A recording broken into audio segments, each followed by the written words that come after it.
तो चलिए बंधु, आज जो है हम कक्षा 12 जो इंग्लिश का पेपर है जो पूछा गया जो है 2025 में, उसी को हम लोग जो है सॉल्व करते हैं। देखिए यहाँ से पार्ट ए में 1 से 3 तक प्रश्नों की श्रृंखला है। तो पहली बात तो मैं बीके इंग्लिश क्लासेस में सभी का स्वागत करता हूँ और आप लोग देखिए कि ये इंग्लिश 2025 का सेट है और ये किस प्रकार से प्रश्न पूछा गया था। चलिए तो हम लोग पढ़ते हैं पैसेज को। Read the following passage carefully and choose the correct option to answer the question that follow. ये एक पैसेज है और ये तंबाकू की समस्या को लेकर के दिखाया गया है। तो पहले प्रश्न देख लेते हैं। तंबाकू इज यूज, तंबाकू का प्रयोग होता है। इसका ऑप्शन ये है D, all over the world. यहाँ देखिए लिखा हुआ है, देखिए almost all over the world. दूसरा प्रश्न है आपका, तो चलिए पहले थोड़ा पढ़ लेते हैं इसको, उसके बाद प्रश्नों की श्रृंखला बनाते हैं। One of the most widely spread of bad habits is the use of tobacco. सबसे विस्तृत जो फैली हुई एक बुरी आदत है वो तंबाकू के प्रयोग को लेकर के है। और टोबैको इज नाउ स्मोक्ड।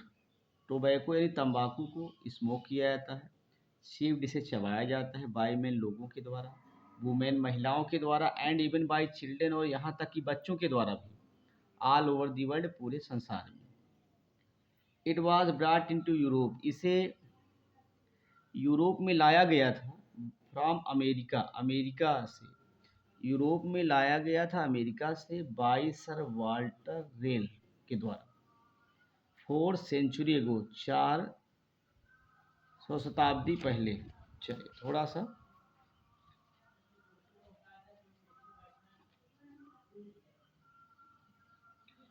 तो इसको लाया गया था एंड दिस स्प्रेड हेवर, और तब से हर जगह ही फैल गई। Tobacco is not good if not use to access.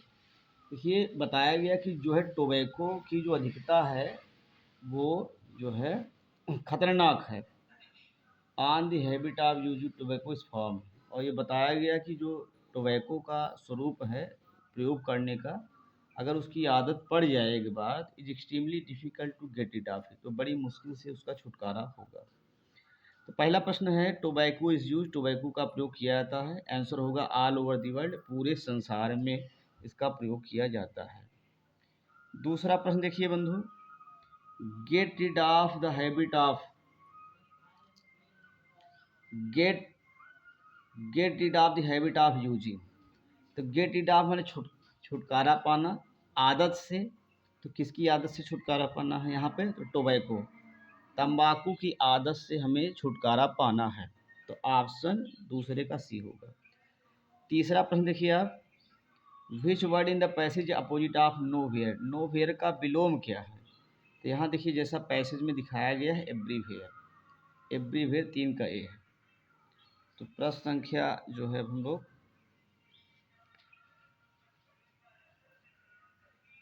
4 और 5 लेंगे। Reena came to Prayagraj with her elder brother. Reena came to Prayagraj with her elder brother. अगर केम को लगाएंगे रीना के साथ तो पास्ट इंडिफिनिट टेंस होगा। हैज़ कम को लगाएंगे तो ये आपका प्रेजेंट परफेक्ट टेंस हो जाएगा। विल कम को लगाएंगे तो फ्यूचर टेंस हो जाएगा। अर्थात चौथे का डी सही है, अर्थात ये रीना के साथ सभी क्रियाएं काम कर सकती हैं। प्रश्न संख्या 5 लेते हैं। He was waiting for his friend. तो he was waiting for his friend का 5 का ए होगा एंक्सेसली, माने चिंतावश, बेचैनी या व्याकुलता से अपने दोस्त का इंतजार कर रहा था वो। चलिए प्रश्न संख्या अब हम लोग लेंगे 6। प्रश्न संख्या 6 में रीअरेंज द फॉलोइंग वर्ड, यानी इस मीनिंग को रीअरेंज करना है, यानी रीऑर्डिंग करना है इसका। तो देखिए लिखा हुआ है she not like does to hospital go to. तो यहाँ 6 का बी सही होगा। She does not like to go to hospital, 6 का बी सही होगा। She does not like to go to hospital. प्रश्न संख्या 7, which of the following word is misspelled, निम्नलिखित में किसे कौन सा शब्द गलत है। देखिए, नियरली की मीनिंग सही है, बेयरली की मीनिंग सही है, इंटायरली की मीनिंग सही नहीं है, इंटायरली की मीनिंग नहीं सही है। इंटायरली की मीनिंग होगी ENTIRELY, ENTIRELY, इंटायरली। अब डी की भी मीनिंग सही है, तो कुल मिलाकर के 7वें का सी सही होगा। चलिए प्रश्न संख्या 8 में चलते हैं। द कैट जम्प्ड, यहाँ पर एक प्रीपोजिशन है, हमको प्रीपोजिशन लगाना है बंधु। द कैट जम्प्ड, बिल्ली कूद गई, और कूदी तो टेबल पर गई है, अर्थात मूव किया है बिल्ली ने, तो हो जाएगा 8 का सी, अपान शब्द होगा, 8 का सी होगा बंधु। चलिए प्रश्न संख्या 9 में हम बढ़ेंगे। तो 9 में जो प्रश्न होगा, एक पैसेज है प्रश्न का, और ये जो पाठ अपना है लेंचो पाठ से।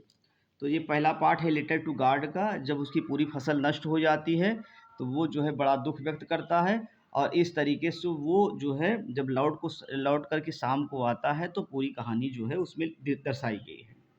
That night was a sorrowful one, वो रात एक दुख से भरी रात थी। वो कहता है कि all our work for nothing, हमारे पूरे कार्य का नतीजा कुछ भी नहीं निकला। देयर इज़ नो वन, कोई भी नहीं है, हु कैन हेल्प अस, जो हमारी मदद कर सकता है। We shall go hungry this year, इस वर्ष हम भूखे ही रहेंगे। तो प्रश्न है हु कैन हेल्प अस, जो कौन हमारी मदद कर सकता है। तो जैसा पैसेज में दिखाया गया है तो नो वन, इसका डी आंसर सही होगा। व्हाट वाज फॉर नथिंग, वो कहता है कि क्या नथिंग हुआ है, इसका मतलब है ऑल आवर वर्क, हमारे पूरे कार्यों का परिणाम कुछ भी नहीं निकला है। इसका 10 का सी सही होगा बंधु। चलिए प्रश्न संख्या हम लोग जो है अब 11 में बढ़ेंगे। तो 11 जो प्रश्न है जो है, हाँ चलिए 11 प्रश्न को लेते हैं भैया। प्रश्न संख्या 11 की श्रृंखला, चलिए हाँ 11 की श्रृंखला है 11 से 13 तक। What did Lencho place on the letter, जो लेंचो किसान होता है जब वो जाता है और लेटर लिखता है तो उस पर चिपकाता क्या है। अ स्टाम्प, एक टिकट चिपकाता है। अ कॉइन, एक सिक्का, 10 रुपए का नोट या पैसो। तो आप समझ रहे हैं कि वो स्टाम्प चिपकाता है। चलिए 11 कैसा ही है। प्रश्न संख्या 12 लेते हैं। What is Mandela's views, what is what is Mandela's view the greatest wealth of a nation, Mandela के अनुसार, यानी मंडेला का जो दृष्टिकोण होता है किसी राष्ट्र के प्रति, वो क्या है। गोल्ड उसके जो है महान होते हैं, सिल्वर उसकी नज़रों में महान है, या डायमंड, हीरे, मोती, जवाहरात हैं, या प्यूपिल उसके नागरिक हैं। तो मंडेला का जो दृष्टिकोण है राष्ट्र के प्रति, इसकी सबसे महानतम धन क्या है, तो उसके नागरिक हैं, उसके लोग हैं। प्रश्न संख्या 13 लेते हैं बंधु। What name did Anne give to her diary, Annie ने अपनी उस डायरी का क्या नाम रखा है, तो आंसर लेते हैं किट्टी। 13 का ए है। चलिए प्रश्न संख्या 14 का प्रश्न लेते हैं भैया। 14 में एक पैसेज है जो कि एक पोएम का है। चलिए पोएम पढ़ते हैं। If when you are walking around your yard, यदि आप अपने यार्ड के आसपास टहल रहे होते हो, you met a creature there, तुम्हें वहाँ एक क्रिएचर मिल जाता है, who hugs you very hard, जो तुम्हें बहुत ही हार्ड पूर्वक गले लगा लेता है। बी श्योर, आप निश्चिंत हो जाते हो, इट इज़ बियर, ये भालू ही है। If you have any doubt, ये तुम्हें किसी प्रकार का संदेह होता है, आई गेस, मेरा ऐसा मानना है, he will give you just one more cares, वो तुम्हें ठीक अच्छी तरीके से सहलाने का भी कार्य करेगा। तो पहला प्रश्न है इसका, what sort of creature do you meet, तुम्हें किस प्रकार का प्राणी मिल जाता है टहलते हुए, तो देखिए बियर, भालू। तो चलिए बंधु इसका 15वां प्रश्न है। When will you get one more cares if any doubts, 15 का सी होगा। चलिए प्रश्न संख्या 16 में बढ़ते हैं बंधु। 16 प्रश्न क्या कहता है, choose the correct option to answer the following questions. What, देखिए क्वेश्चन को चुनना है हमें, ये पाठ का ही क्वेश्चन है। What did Tricky refuse to eat, Tricky ने खाने से क्या मना कर दिया था। ये एक पाठ आता है जिसमें सप्लीमेंट्री में, जिसकी मालकिन होती है जो है मिसेस पंफ्रे, उसका एक कुत्ता होता है ट्रिकी, वो फेवरेट डिशेस खाना मना कर देता है। तो 16 का सी होगा। Who can be easily rob, उसी सप्लीमेंट्री का है ये, और उसमें एक पार्ट होता है थीव्स स्टोरी। उस थीव्स स्टोरी में 2 कैरेक्टर है, एक अनिल है और एक जो है हरी सिंह है। हरी सिंह एक चोर है, और फिर वो अनिल को लूटने का प्रयास करता है। जब लूट लेता है तो वो सोचता क्या है कि who can be easily robbed, वो उसके अनुसार कहता है कि कौन किसे हम आसानी से लूट सकते हैं। तो आंसर होगा ग्रेडी मैन, लालची व्यक्ति को। प्रश्न संख्या 18 है, what was the name of the fourth daughter of Numberdar Ramlal. Numberdar Ramlal की चौथी बेटी का क्या नाम था। 18 के ए आता है भोली या सुलेखा। चलिए पहले समझ लेते हैं क्रम, इनकी लड़कियों का क्रम क्या था। पहली लड़की राधा थी, दूसरे पर मंगला थी, तीसरे पर चंपा थी, चौथे पर सुलेखा, इसका नाम भोली था, या उसे सिंपल्टन भी कहते थे, बुद्धू भी कहते थे उसको। चलिए भैया प्रश्न संख्या 19 लेते हैं, what type of man was Griffin. Griffin किस प्रकार का व्यक्ति था। तो जैसा हमने पाठ में पढ़ा है, पाठ के माध्यम से देखा है कि वो लालिस पर्सन भी था, ब्रिलियंट साइंटिस्ट भी था, तो इसका ऑप्शन डी होगा। चलिए प्रश्न संख्या 20 लेते हैं, हु ट्रिक्ड होरेस। होरेस को कौन ट्रिक करता है। तो 20 का डी होगा, क्लीवर यंग लेडी। चलिए बंधु आगे हम प्रश्न जो है लेते हैं, और प्रश्नों की जो श्रृंखला है उस श्रृंखला में ग्रामर का क्वेश्चन ले रहे हैं। चलिए ये ग्रामर का प्रश्न है, rewrite the following sentence by changing into indirect speech. हमको इसका इनडायरेक्ट बदलना है। जैसे लिखा हो, Ramu said to his friend, Ramu ने अपने दोस्त से कहा, the sun sets in the west. ये देखिए जो the sun sets in the west है बंधु, ये आपका एक यूनिवर्सल ट्रूथ है, अर्थात ये नहीं चेंज होगा, क्योंकि ये सदा सत्य रहने वाली बातें बदलती नहीं हैं। तो जो सदा सत्य रहने वाली बातें बदलती नहीं हैं, तो देखिए रामू टोल्ड हिज फ्रेंड, चूंकि ये असर्टिव है इसलिए सैड टू का टोल्ड हो जाएगा।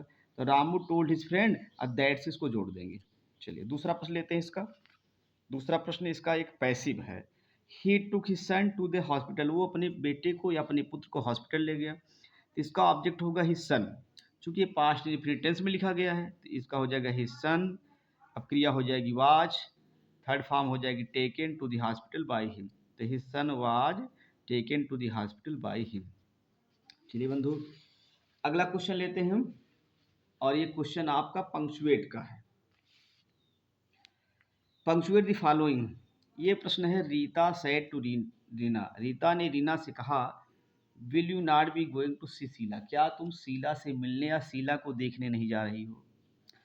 तो यहाँ पर देखिए रीता का आर बड़ा होगा, हमें देखना है कि कौन सा वर्ड यहाँ पर कैपिटल होगा, कौन सा पंक्चुएशन अर्थात कौन सा चिन्ह लगेगा। रीता का आर कैपिटल होगा, सैड टू रीना का आर कैपिटल होगा, तो यहाँ रीना के पास कामा लग जाएगा, और जहाँ डब्लू स्टार्ट है यहाँ से आपका इन्वर्टेड कामा स्टार्ट हो जाएगा, तो डब्लू कैपिटल हो जाएगा। तो will you not be going to see Sheela, Sheela का यस बड़ा होगा, क्वेश्चन मार्क होगा, और डब्लू के पास से शीला तक यहाँ पर इन्वर्टेड कामा भी बंद हो जाएगा। तो हो जाएगा Rita said to Rina, will you not be going to see Sheela. तो बंधु ये जो है कक्षा 10 2025 का सेट था, जो मुख्य मुख्य बिंदुओं पर आधारित था।